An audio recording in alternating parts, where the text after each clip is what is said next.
presented by RKPL Music। बोली बोली छठी मैया की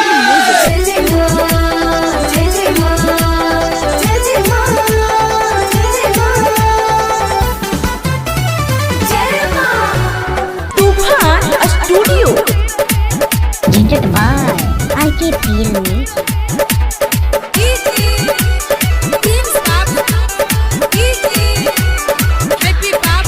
छुरा छुरी जब पिया छोड़ता हमरा कोसिया से तेल चुअता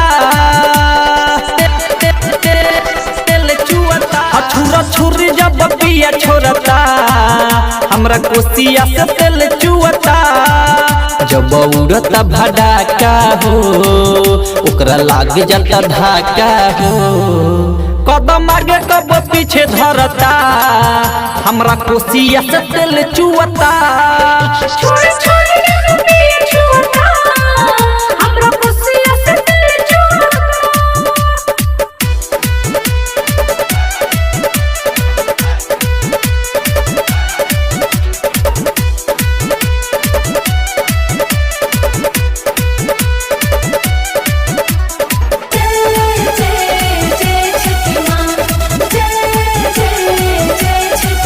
माथे दौरा उठाई लेता दियर जराई मोमबत्ती जरता तैयारी बाटे भगती के रंग जागल गजबे उमंग दौड़ा लेके चलता रे भारी भारी। माथे दौरा उठाई लेता दियर जराई मोमबत्ती जरता तैयारी बाटे भगती के रंग जागल गजबे उमंग दौड़ा लेके चलता रे हाली हाली।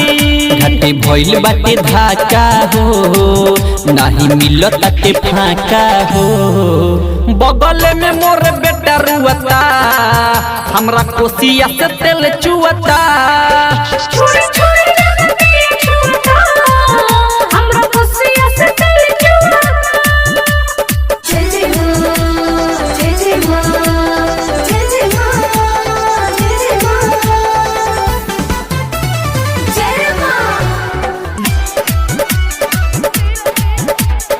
presented by RKPL Music।